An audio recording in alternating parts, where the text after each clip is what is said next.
grow, still can't stop it. What is up? I am Crypto Mason, and welcome back to the Crypto Mason YouTube channel. Shout out to the Gold Squad. We look for gold in every single aspect of our lives, and we always find it. Now, today, we have a great video planned. We have a lot of stuff happening with Bitcoin. We're casually sitting at $60,000. The crypto space is heating up. It's getting exciting right now. Like, we are in the midst of it. Yesterday, I was very, very excited, sitting all the way up there at 62,000, almost 63,000. One massive green candle away from all-time high. Like, really, one green candle away. So this is what we're working with today. As you can see, Hex is actually way down today, 21%. It's like an outlier. Also, XDC is declining, man. It's still above that 10 cents level, though. Now, look at this. So the only thing, I've watched Richard Hart explain Hex. He explains it very well. He explains that you can't call it a scam, you can't call it a Ponzi scheme, you can't call it a pyramid scheme, but you can call it a bubble. And I do call this a bubble, and it's one of the biggest bubbles out here, right? That's the only thing you can technically call it. And keep in mind those words I'm using, technically, right? But I'll never be into Hex. You can go to those people if you want some information. Now look at XLM pumping right here. XLM could be signaling a little bit of an XRP pump. I don't know. Now let's take a look at the Bitcoin. I have Bitcoin on the top chart and Ethereum on the bottom. You see how they're basically tracking with each other. Ethereum seems to be lagging a tiny bit behind, though. Seems to be lagging. If we go from September 26, we've got 41% in 19 days. And September 26 over here will bring us about the same, actually. So they're kind of lined up. But we know that once Ethereum starts outperforming Bitcoin, we're into phase 2. So I cannot wait for this to happen, man. Also, if we look at the fear and greed, we're extreme greed right now, right? That moved from a bunch of greed last week to greed yesterday, and now it's in extreme greed. So what do they say? Be greedy when others are fearful, fearful when others are greedy. Now we're in extreme greedy, okay? So yesterday, at 62K, that is when I would have taken profits. I should have taken profits on XYO. I was about to take 5% profits, meaning if I had 100 coins, just as a hypothetical example, if I had 100 coins, I would have sold 5 of them only, right? That would be 5%. So I recommend looking at some of your stuff and just getting ready to be like, okay, you know, like we got to consolidate this. But we're still in for these large cap. The large cap pump is still on the way, and the alt season is still on the way, man. This is still about to happen, right? We have not crossed all-time high yet. But I just wanted to show you how these line up. And once we start seeing Ethereum outperform Bitcoin, I mean, it's pretty obvious. Now look at this. Plan B. We need to reinstate these targets because Plan B has basically put his entire reputation on the line. The stock-to-flow model. If you don't know what the stock-to-flow model is, go look it up on YouTube. It's basically a model showing the stock, which is how much of an asset there is, right? You can use it on gold too, but how much Bitcoin there is, and then the flow, right? The flow is how much new Bitcoin is being put in. But he is saying that we're going to see $135,000 Bitcoin by Christmas. By Christmas, okay? $135,000. That is like... Dude, it feels so good scrolling to these levels. I can't wait until this is charted territory. He also the stock to flow model predicts 288,000 for Bitcoin at the peak of this cycle. Now, this seems unbelievable. To me, I don't believe that we'll hit 200K. That's too crazy, right? But I do also think that 100K is such a crazy psychological level that when that's broken, they're like, oh, we can go to 200K, we can go to 300K. What's the problem? There's no problem with going there, right? So this is my thoughts on the current market.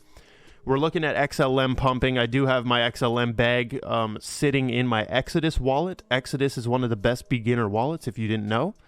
Beautiful interface and everything. But yeah, this is what we're looking at. Let's check the top gainers here. Hold on, let me check the top gainers. And I'm going to show you this coin as well, a new coin. Top gainers, we have Stellar and New Cipher. Okay, so New Cipher, I believe it got some new exchange listings or something, and it pumped. I don't know why. I don't know much about New Cipher. But XLM is finally waking up a little bit.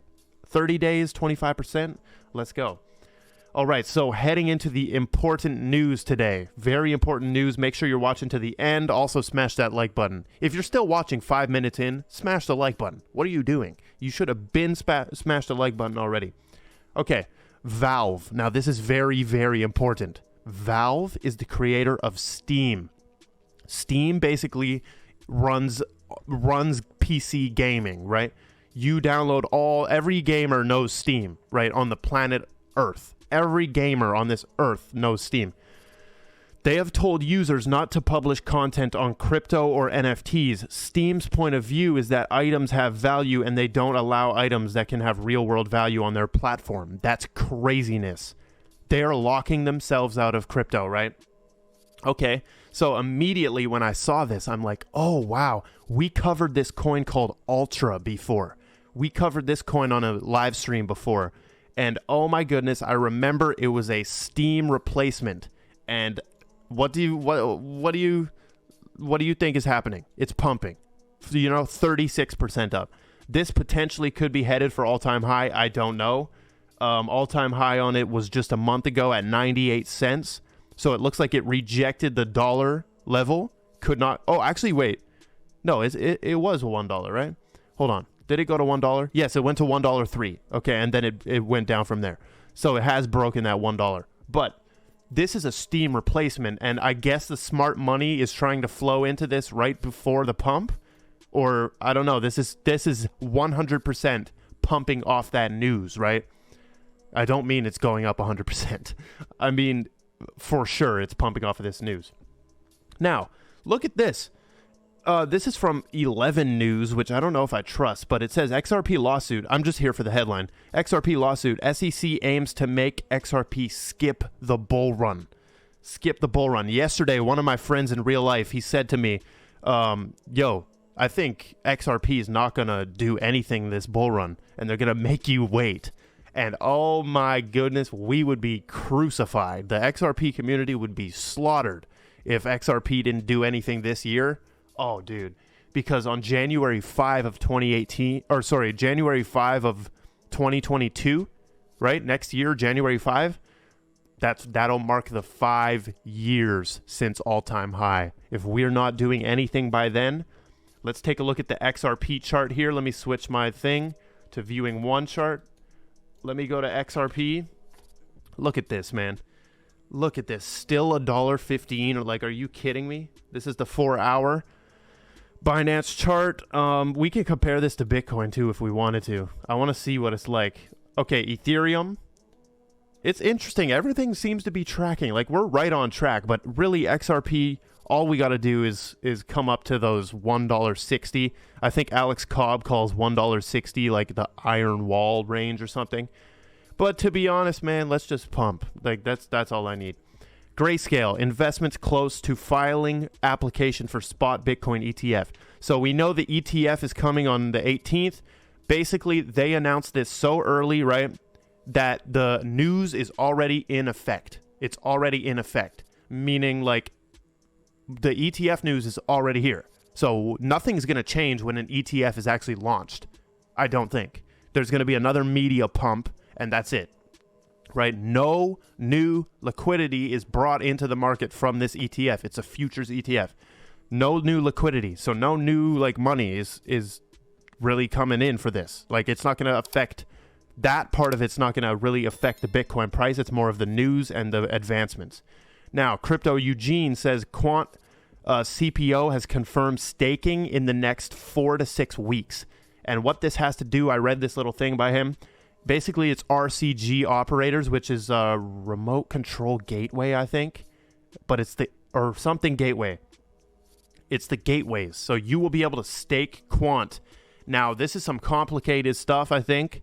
Opening gateways and stuff. So maybe I'll learn how to do it and teach you guys. Or you can just look up some some of these people telling you how to do it.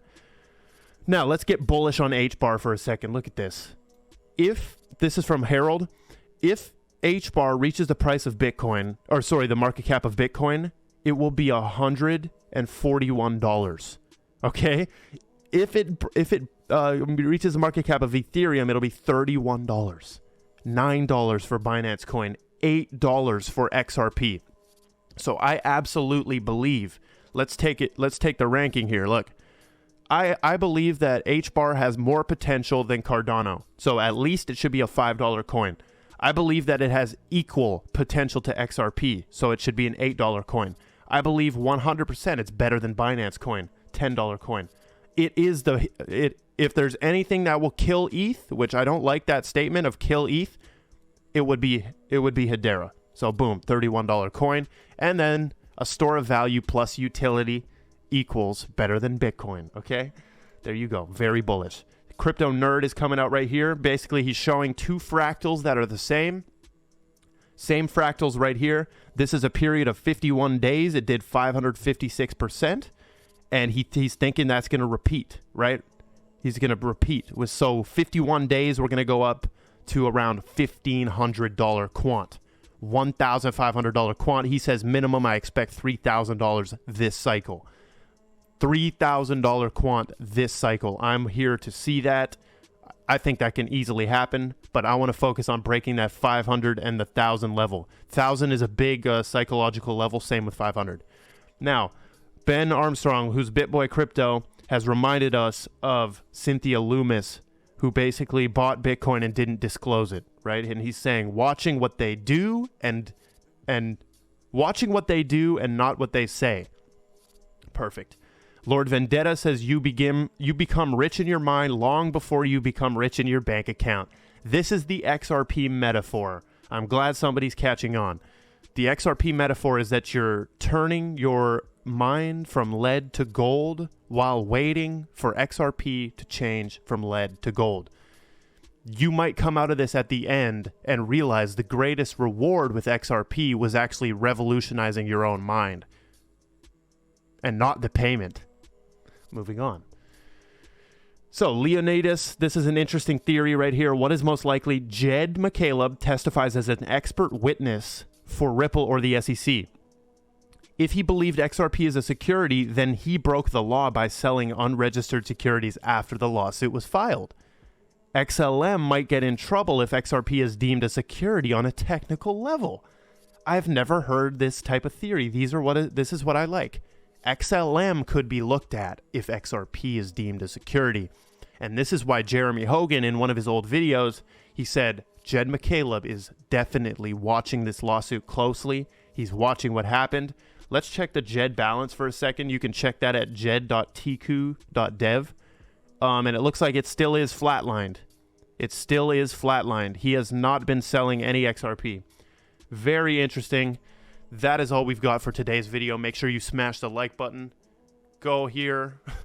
I always struggle in promoting this shit. I just click all the buttons, man. Go to these shits, click buttons on there. Okay. Thank you for watching. I love all of you, and goodbye. Crawl, still can't stop it.